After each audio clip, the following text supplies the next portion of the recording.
बिस्मिल्लाहिर्रहमानिर्रहीम। Welcome to jobs with me. दोस्तों, उम्मीद करता हूं आप खैरियत से होंगे। आज इस वीडियो में हम जानने जा रहे हैं कि साबिक का कन्फाइंड स्पेस एंट्री परमिट क्या होता है, इसकी प्रिपरेशन में क्या क्या चीज़ें रिक्वायर्ड होती हैं और इसके डॉक्यूमेंटेशन में कौन कौन से डॉक्यूमेंट साथ अटैच किए जाते हैं। सबसे पहले हम बात करते हैं कन्फाइंड स्पेस होती क्या है। कन्फाइंड स्पेस दोस्तों आदमी के लिए, आम इंसान के लिए बनी हुई नहीं होती। मतलब एक ऐसी जगह होती है जहां पर आम इंसान की एंट्री हर वक्त नहीं की जा सकती। इसके लिए चंद एक लवाजमात चाहिए होते हैं, चंद एक परमिशंस चाहिए होती हैं। उसको फॉलो करने के बाद आप इस जगह पर इंटर हो सकते हैं। उसकी वजह क्या है? यहाँ पर कुछ गैसेस मौजूद हो सकती हैं, कुछ केमिकल प्रेजेंट हो सकते हैं, ऑक्सीजन की डेफिशिएंसी हो सकती है, और ये सारी चीज़ें जो है पहले मैं डिस्कस कर चुका हूँ।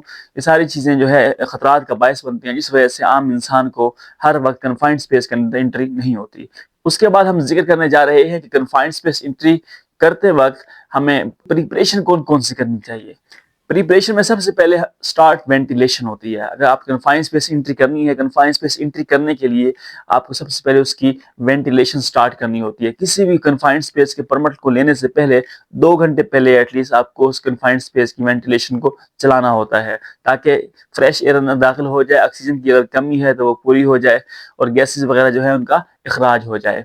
वेंटिलेशन करने के बाद आप गैस टेस्टिंग करते हैं। गैस टेस्टिंग इसलिए की जाती है कि आपको आइडिया हो जाए कि हमने जो वेंटिलेशन चलाई थी उस वेंटिलेशन से हमें क्या फ़ायदा हुआ है, ऑक्सीजन की जो कमी थी वो पूरी हो गई है, दूसरे केमिकल वगैरह जो थे, जो गैसेस वगैरह थी, वो इखराज उनका हो गया है या नहीं हो गया है। इसलिए गैस टेस्ट किया जाता है किसी भी एंट्री से पहले। ये क्लाइंट करता है। गैस टेस्टिंग 3 जगह से की जाती है किसी भी कन्फाइंड स्पेस के अंदर। सबसे पहले बॉटम में किया जाता है, फिर दरमियान में किया जाता है और फिर सबसे ऊपर किया जाता है, क्योंकि कुछ गैसेस हवा से भारी होती हैं जो नीचे रह जाती हैं, कुछ हल्की होती है जो ऊपर रह जाती है। इस वजह से 3 किस्म की गैस टेस्ट किए जाते हैं, जिससे आइडिया होता है कि जनाब confined space is ready to work. उसके बाद कन्फाइंड स्पेस एंट्री के बाद एक स्काबा रखा जाता है। स्काबा क्या होता है? सेल्फ कंटेन्ड ब्रीथिंग ऑपरेटस होता है। इसके अंदर आपकी ऑक्सीजन होती है। अगर अंदर कुछ केमिकल गैसेस वगैरह कुछ ऐसी चीजें मौजूद हैं जिनकी मौजूदगी में आपने काम करना है, या ये खतरा है कि काम के दौरान ये कुछ गैसेस लीक हो सकती हैं, तो ये वहां पर एहतियातन रखा जाता है कि इसको इस्तेमाल करते हुए बाहर वहां से एवैक्यूएट किया जा सके, बंदे को वहां से निकाला जा सके। उसके बाद होता है एंकर पॉइंट। एंकर पॉइंट क्या होता है? कन्फाइंड स्पेस का जो होल होता है जहां से एंट्री की जाती है, उस एंट्री के बिल्कुल सामने 2 वर्टिकली पाइप लगाकर स्कैफोल्डिंग के, एक हॉरिजॉन्टली पाइप लगाया जाता है। कन्फाइंड स्पेस में काम करते हुए कोई शख्स जख्मी हो जाता है या कोई मसला उसके साथ इमरजेंसी पेश आ जाती है, तो उसको रेस्क्यू करने के लिए एंकर पॉइंट लगाया जाता है। ये आप शक्ल में देख सकते हैं, ये एंकर पॉइंट है। उसके बाद हमें एक होल वाचर रिक्वायर्ड होता है। किसी भी परमिट को लेने से पहले होल वाचर को आपने साथ लेके जाना होता है। कन्फाइंड स्पेस एंट्री का परमिट जब आपने हासिल करना है, उसके लिए आपने होल वाचर को साथ लेके जाना है। जब कन्फाइंड स्पेस का परमिट आप दिखाएंगे, वो कहेगा कि होल वाचर दिखाएं। होल वाचर आप दिखाएंगे तो होल वाचर का वो कार्ड चेक करेगा। कार्ड चेक करने के बाद उससे कुछ सवालात पूछेगा कन्फाइंड स्पेस एंट्री से रिलेटेड जो होंगे। तो मैं पहले इंटरव्यू की प्रिपरेशन करवा चुका हूँ, वो वीडियो जाके आप देख सकते हैं। तो ये सारे सवाल करने के बाद आपको परमिट इशू करके दे देगा। ये थी कन्फाइंड स्पेस की प्रिपरेशन। इसमें हो सकता है मैं 2-4 पॉइंट मिस कर गया हूँ, किसी के माइंड में हो तो वो नीचे बता सकता है, लेकिन मेरे हिसाब से ये पॉइंट तकरीबन पूरे हैं इसकी कन्फाइंड स्पेस एंट्री की प्रिपरेशन के। आपकी कन्फाइंड स्पेस अब प्रीपेयर हो चुकी है। प्रीपेयर करने के बाद आपने जाके परमिट लेना है।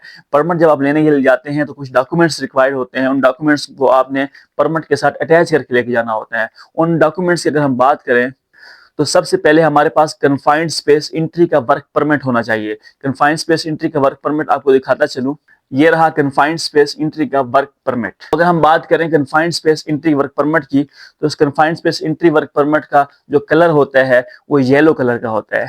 येलो कलर का परमिट यहाँ पर होता है, कहीं पर ग्रीन कलर का होता है, कहीं पर दूसरे कलर भी इस्तेमाल किए जाते हैं, लेकिन यहाँ साबिक के अंदर मोस्टली येलो कलर इस्तेमाल किया जाता है। उसके बाद अगर हम बात करें इससे दूसरा डॉक्यूमेंट जो आता है वो आता है JSA, जॉब सेफ्टी एनालिसिस।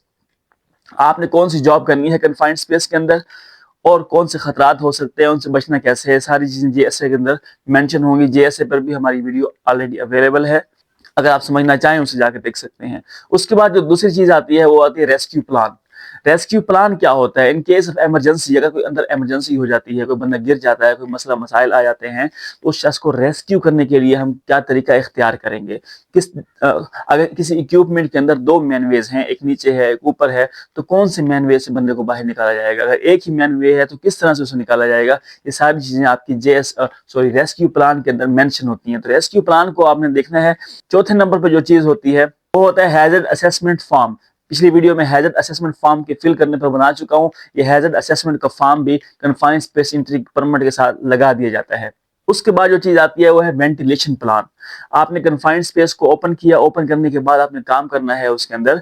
काम करने के लिए आपको वेंटिलेशन चलानी पड़ती है। आप वेंटिलेशन, जब लोग अंदर काम कर रहे हैं कन्फाइंड स्पेस के अंदर, कन्फाइंड स्पेस के अंदर काम करते हुए लोगों को हवा चाहिए होगी, फ्रेश एयर चाहिए होगी, क्योंकि अंदर बहुत गर्मी भी हो सकती है, ऑक्सीजन की कमी भी हो सकती है, और भी बहुत से मसाइल हो सकते हैं। उनसे बचने के लिए क्या करना है, हमने वेंटिलेशन को चला कर रखना होता है, कंप्रेसर से चलाया होता है, जिससे फ्रेश एयर एक साइड से इंटर होती है और दूसरी साइड से उसे निकाला जा रहा होता है। तो उसके लिए हमने वेंटिलेशन का प्लान है वो चेक करना होता है कि वेंटिलेशन कौन से पॉइंट पर लगाई जाएगी, कौन से मैनवे पर लगाई जाएगी। तो ऊपर से जो है एग्जॉस्ट किया जाता है और नीचे से फ्रेश एयर को दाखिल किया जाता है। ये वेंटिलेशन प्लान कहलाता है। उसके बाद confined space entry log sheet होती है, जो होल वाचर के पास रहेगी, लेकिन परमिट के साथ अटैच होती है। जब कन्फाइंड स्पेस एंट्री का काम शुरू होता है, लोग एंट्री करते हैं कन्फाइंड स्पेस के अंदर, तो उनकी उसने एंट्री करनी होती है कि फलां शख्स इतने बजकर इतने मिनट पर अंदर दाखिल हुआ और इतने बजे वापस आया। किसी भी कन्फाइंड स्पेस के अंदर काम करने की जो लिमिट होती है वो 20 से 30 मिनट होती है। इससे ज्यादा किसी भी कन्फाइंड स्पेस में काम करना अलाउ नहीं होता। 20 से 30 मिनट के बाद उसे 30 मिनट रेस्ट दिया जाता है, उसके बाद दोबारा उसे कन्फाइंड स्पेस में काम करने की परमिशन दी जाती है। और ये सारी चीजें आपकी हो गई। कन्फाइंड स्पेस एंट्री के साथ एक चीज और होती है, कन्फाइंड स्पेस एंट्री का परमिट आपका अलग आएगा, दूसरा परमिट आपका एक्टिविटी का परमिट आएगा। दो परमिट लगते हैं कन्फाइंड स्पेस में काम करने के लिए, एक कन्फाइंड स्पेस एंट्री का परमिट, दूसरा एक्टिविटी परमिट। आपने कन्फाइंड स्पेस के अंदर काम क्या करना है उसका अलग से परमिट लिया जाता है। वो कोल्ड वर्क भी हो सकता है, हार्ड वर्क भी हो सकता है, हाई प्रेशर जेटिंग भी हो सकता है। नेक्स्ट परमिट हमारा हाई प्रेशर जेटिंग पर होगा, वो आप वीडियो देख सकते हैं हमारी, इंशाल्लाह बहुत जल्द आ जाएगी, कल तक मैं डाल दूंगा। दो किस्म के परमिट जो है सामने रखते हुए आपको परमिशन दी जाती है। सारे डॉक्यूमेंटेशन चेक करने के बाद आपको अलाउ किया जाता है कि आपकी कन्फाइंड स्पेस जो है अब काम करने के लिए रेडी है। उसके बाद मैं आपके साथ कुछ चीजें शेयर करना चाहूंगा। कन्फाइंड स्पेस एंट्री का जो साबिक का जो वर्क परमिट है, इस वर्क परमिट के अंदर जो चीजें रिक्वायर्ड हैं उनको हम डिस्कस करने की कोशिश करते हैं, और इस परमिट के अंदर जितनी भी चीजें हैं उनको हम डिस्कस करते हैं। सबसे पहले आप देखें कन्फाइंड स्पेस एंट्री का ऊपर आपको रेड कलर में नंबर नजर आ रहा होगा, ठीक है, परमिट नंबर कहलाता है। उसके बाद डिपार्टमेंट यानी यूनिट है, आप किस यूनिट में काम कर रहे हैं उस यूनिट का नाम लिखेंगे, डेट लिखेंगे, इक्विपमेंट आइटम लिखेंगे, और confined space entry. Equipment item से मुराद क्या है, आपका वेसल है, एक्सचेंजर है, कॉलम है, कुछ भी हो, जो भी आपका होगा वो आप उसमें इसको मेंशन कर देंगे। सबसे पहले जो आपको जो चीज नजर आ रही है वो है has formal JSC conducted in copy. आपने सबसे पहले चेक करना है, इसमें पॉइंट होंगे, उनको आपने चेक लिस्ट कहा जाता है। चेक लिस्ट में आपने यस करना है, सारी चीजें ऑलमोस्ट आपकी यस होनी चाहिए कन्फाइंड स्पेस एंट्री के लिए। सबसे पहले आपको जेएसए आएगा, जेएसए के ऊपर आप टिक करेंगे यस। उसके बाद check the availability of escape cylinder scuba, scuba वहां पर मौजूद है या नहीं है, या कोई एस्केप सिलेंडर अगर वहां पर रिक्वायर्ड हो तो वो भी स्काबा टाइप ही होता है, लेकिन कन्फाइंड स्पेस के बाहर नहीं रखा जाता, आसपास मौजूद होता है। खुदा ना खासा कोई मसला हो जाएगा, इमरजेंसी हो जाएगी, गैस लीकेज की सूरत में आपने वो यूज करना होता है और बाहर निकल जाना होता है। उसके बाद तीसरे नंबर पर आपका है process equipment line been properly disconnected and depressurised. आपने तीसरे नंबर पर चेक करनी है, आइसोलेशन चेक करनी है। क्या कन्फाइंड स्पेस एंट्री से पहले कि कन्फाइंड स्पेस एंट्री जब आपकी होने जा रही है उससे पहले आप कुछ चीजों को वेरीफाई करते हैं। उनमें ये चीज होती है कि आपने आइसोलेशन चेक करनी है, आया कि इक्विपमेंट के साथ जितनी भी लाइनें कनेक्टेड हैं उनको आइसोलेट कर दिया गया है, ब्लाइंड डालकर उन्हें ब्लाइंडिंग कर दी गई है या नहीं की गई, ये सारी चीजें आपने चेक करनी होती है। उसके बाद जो पॉइंट है approved rescue plan, rescue plan आपके पास लगा हुआ है या नहीं लगा हुआ। छठे नंबर पे है rescue plan sorry confined space entry affect other permits jobs और प्रोसेस ऑपरेशंस। वो कह रहा है कि क्या आपकी कन्फाइंड स्पेस दूसरे काम को इफेक्ट करेगी या नहीं करेगी। आया कि इसके अंदर गैस लीक हो सकती है, कोई मसले मसाइल हो सकते हैं जिसकी वजह से दूसरा काम इफेक्टेड होगा। क्या आप इसके अंदर रेडियोग्राफी या कोई शुआओं वाला काम तो नहीं कर रहे हैं जिससे दूसरे काम इफेक्टेड होगा। अगर है तो यस करेंगे, नहीं है तो नो करेंगे। 80% नो ही होता है। उसके बाद देखें great and guard rail will be remove, इसके आसपास आप डेंजर साइन लगाएंगे, डेंजर साइन लगा दिए गए हैं। खतरे के निशानात खतरे के जो पोस्टर हैं वो लगाए जाएंगे, क्या वो लगा दिए गए हैं या नहीं लगा दिए गए, उसके ऊपर आप यस करेंगे। उसके बाद देखिए इस pocket oxygen monitor available in each group. साबिक के अंदर ये होता है कि 4 बंदों के ग्रुप के अंदर एक बंदे के पास गैस मॉनिटर होना लाजमी होता है, वरना जो गैस प्लांट हैं उन गैस प्लांटों के ऊपर हर एक के पास अपना गैस मॉनिटर होना लाजमी होता है। पर्सनल गैस मॉनिटर कहा जाता है, जो आपके 4 किस्म की वैल्यूज बताता है। एक ऑक्सीजन बताता है, LEL बताता है, नाइट्रोजन बताता है, और H2S बताता है। ये 4 किस्म की गैसेस बताता है। ऑक्सीजन के अलावा बाकी सारी जीरो होनी चाहिए। जीरो से ऊपर उसकी मिकदार जाती है तो वो अलार्म करना शुरू कर देता है, बजना शुरू कर देता है। उसके बाद आप चेक करेंगे वेंटिलेशन रेट, वेंटिलेशन आपने चला दी है या नहीं चलाई। Safe extra low voltage equipment used, आपने कन्फाइंड स्पेस के अंदर जब काम करना होता है, काम करते हुए आपने लो वोल्टेज के जो इक्विपमेंट हैं उनको यूज करना होता है। कैसे, एक मिसाल देता हूँ, कन्फाइंड स्पेस के अंदर आपने बल्ब का इस्तेमाल करना है तो बल्ब 24 वोल्ट से 24 वोल्ट तक उसको इस्तेमाल किया जा सकता है। इससे नीचे अगर बल्ब, इससे ऊपर का जो बल्ब है ज्यादा वोल्टेज का, वो यूज नहीं किया जाएगा। या फिर अगर आपने कन्फाइंड स्पेस के अंदर काम करना है, ग्राइंडर की मदद से बफिंग करनी है, तो बफिंग करते हुए आपको नॉन स्पार्क टूल यूज करने होंगे और 110 ग्राइंडर यूज करना होता है। 220 जो है वो बहुत कम ही यूज किया जाता है, मोस्टली अलाउ नहीं होता, 95% अलाउ नहीं होता, 5% जो है अलाउ होता है, वो भी चंद एक कंडीशंस के साथ। तो जब आपने कन्फाइंड स्पेस के अंदर बफिंग करनी है तो बफिंग करते हुए 110 का ग्राइंडर यूज करते हुए आपने non spark tool, non spark में क्या आएगा, ब्रास का आपने उसका ब्रश यूज करना होता है ताकि कोई स्पार्क पैदा ना हो। इस कम्युनिकेशन सिस्टम अवेलेबल, आपने ये चेक करना है कि कम्युनिकेशन सिस्टम अवेलेबल से मुराद क्या है। विसल होती है, कभी कभी हम यूज करते हैं, रेडियो भी यूज करते हैं जिसे वाकी टाकी कहते हैं। एक बाहर कन्फाइंड स्पेस के बाहर जो हॉल वॉचर होता है उसके पास मौजूद होती है, और एक वाकी टाकी अंदर यूज की जाती है। कोई मसला होगा तो वो अंदर से अलार्म करेंगे, मैसेज देंगे कि हमें ये मसला है, हमें रेस्क्यू किया जाए। कभी कभी कन्फाइंड स्पेस ऊंची भी होती है, जिसमें आमतौर पर हॉल वॉचर को वर्कर नजर नहीं आ रहे होते, बहुत ऊपर होते हैं। इस confined space entry registered established, क्या कन्फाइंड स्पेस इंट्री को प्रॉपर्ली चेक कर लिया गया है और एस्टेब्लिश है, काम करने के लिए इसमें काम किया जा सकता है, सारी चीजें वेरीफाई हो चुकी हैं। उसके बाद है ensure confined space area with good illumination sufficient lighting. अगर आप रात के वक्त काम कर रहे हैं या डे के अंदर भी कन्फाइंड स्पेस के अंदर अंधेरा होता है, रोशनी कम होती है, तो ये सारी चीजें आपने चेक कर लेनी है कि उसके आसपास भी रोशनी हो और अंदर भी उसकी रोशनी पूरी होनी चाहिए। अगर कम होगी तो काम अलाउ नहीं होता। उसके बाद देखिए ensure gas detector is calibrated and healthy to use. Gas detector, एक तो आप वर्कर यूज कर रहे होंगे, एक gas detector hole watcher use करता है जो गैस को डिटेक्ट करने के लिए उसकी रीडिंग को बार बार नोट करता रहेगा। ये वर्क परमिट के पीछे जो है इसकी रीडिंग उसने नोट करनी होती है। और नेक्स्ट पेज पे आते हैं तो आपको दिखाता हूँ। तो ये सारी चीजें आपने चेक करनी है। उसके ऊपर एक कैलिब्रेशन टैग लगा होता है कि ये वेरीफाइड है, इसके ऊपर आप काम कर सकते हैं। अगर वो वेरिफिकेशन उसकी ना हो, योर टैग मौजूद ना हो, तो वो यूज नहीं कर सकते, आपको चेंज करना पड़ता है। उसके बाद नीचे देखें आप, स्पेशल पीपीईज रिक्वायर्ड, क्या कन्फाइंड स्पेस के अंदर काम करते हुए आपके स्पेशल पीपीईज कौन कौन से हो सकते हैं। इसमें गूगल है, अगर गूगल है, इसमें सबसे पहले ग्लव्स हैं। ग्लव कौन से यूज करेंगे आप, केमिकल की प्रेजेंस है तो आप केमिकल के लिए ग्लव्स यूज करेंगे, केमिकल ग्लव यूज करेंगे, लेदर ग्लव यूज करेंगे, या कॉटन के ग्लव्स यूज करेंगे। सारे ग्लव्स आपने अकॉर्डिंग टू यूज जो है इनका इस्तेमाल करना है, उसके ऊपर आप टिक भी करें। फुटवेयर में आप क्या पहनेंगे, कन्फाइंड स्पेस के अंदर काम करते हुए आप आम नॉर्मल शूज जो सेफ्टी शूज होते हैं वही पहन के जाएंगे, या अंदर पानी खड़ा हुआ है तो उसके लिए आप रबड़ के यूज शूज पहनेंगे, इलेक्ट्रिसिटी का खतरा है तब भी आप रबड़ के शूज पहनेंगे। ये सारी चीजें आपने ध्यान में रखनी है। उसके बाद एयरलाइन ब्रीथिंग के लिए क्या अंदर ये चीज रिक्वायर्ड है या नहीं है। उसके बाद डिस्पोजेबल कवरऑल, केमिकल अगर है तो कवरऑल आपकी गंदी हो जाती है, उससे बचने के लिए आप डिस्पोजेबल कवरऑल पहनते हैं। जो अंदर गए काम करके आए बाहर आए तो इसको डिस्पोज कर दिया, दोबारा यूज उसको नहीं किया जाता।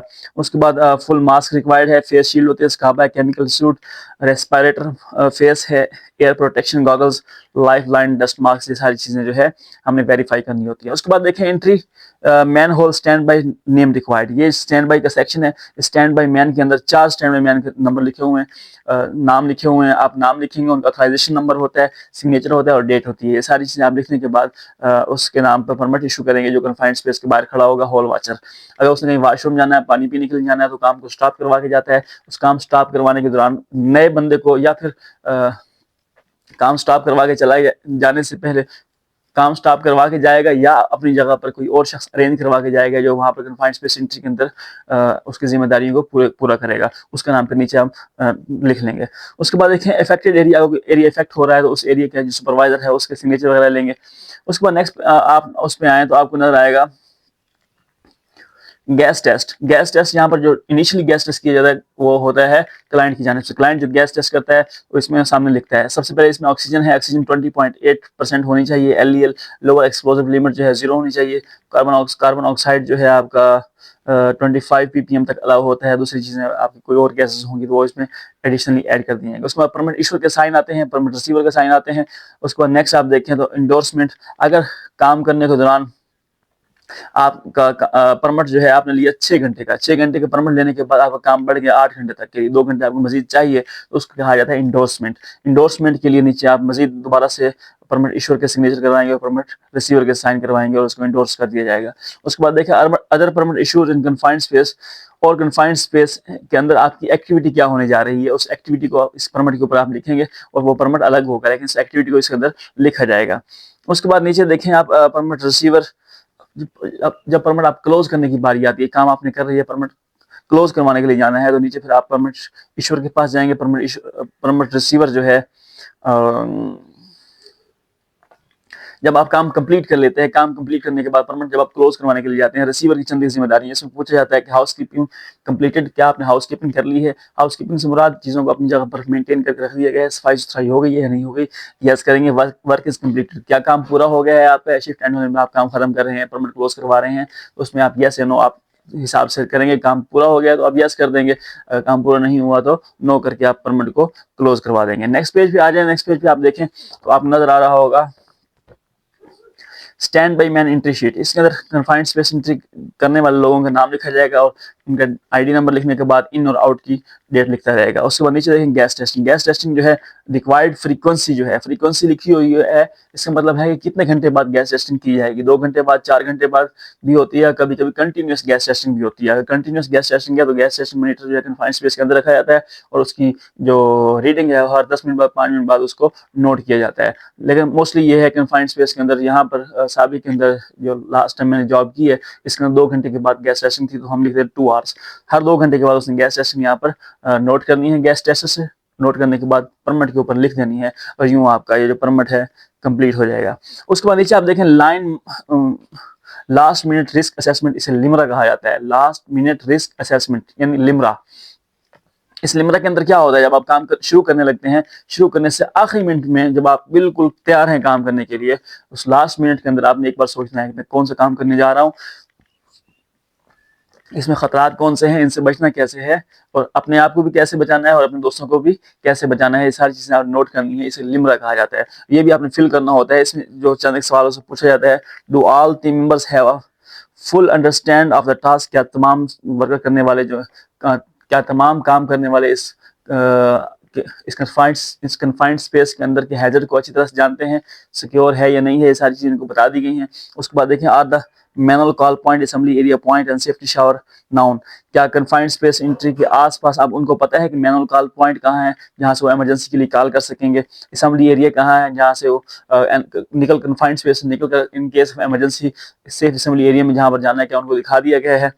सेफ्टी शावर, अगर आपकी आंखों में कोई चीज चली गई है उनको साफ करने के लिए, उनको वॉश करने के लिए सेफ्टी शावर कहाँ पर मौजूद है, क्या उनको दिखा दिया गया है। उसके बाद देखें verify lock out tag out. Lock out tag out करेंगे इक्विपमेंट के काम करने से पहले आपने वेरीफाई करना होता है क्या log out tag out equipment को कर दिया गया है। उसके बाद देखेंगे इज असेसमेंट लाइटिंग वगैरह वहाँ पर ओके है। Verify control measures in place, control measures जो हैं कन्फाइंड स्पेस में काम करने से पहले जो कंट्रोल करना है क्या वो ओके कर दी गई हैं। इन सारी चीज़ों पर आप यस करेंगे तो तब आपकी confined space entry permit, confined space entry permit काम करने के लिए रेडी हो जाएगा। तो दोस्तों उम्मीद है आपको कन्फाइंड स्पेस एंट्री साबिक का जो परमिट है ये समझ आ गया होगा। कोई सवाल समझ ना आया हो, कोई चीज़ पूछने वाली हो तो आप मुझसे कमेंट सेक्शन में पूछ सकते हैं। नेक्स्ट वीडियो में आपके सवालात के जवाबात में इंशाल्लाह दे दूंगा। और अगर आप बाहर जाना चाहते हैं तो उसके लिए हम प्रोवाइड कर रहे हैं आयोश, ओशा और निपोश और चंद एक मजीद कोर्सेज। आप पाकिस्तान से हैं, ग्रेजुएट हैं और बाहर जाना चाह रहे हैं तो आप हमसे रब्ता कर सकते हैं। 030455604141 ये मेरा कॉन्टैक्ट नंबर है, यहाँ पर आप मुझसे रब्ता करें। इंशाल्लाह हम आपको अच्छी गाइडेंस प्रोवाइड करेंगे। मिलते हैं इंशाल्लाह आपसे नेक्स्ट वीडियो में। टेक केयर, अल्लाह हाफ़िज़।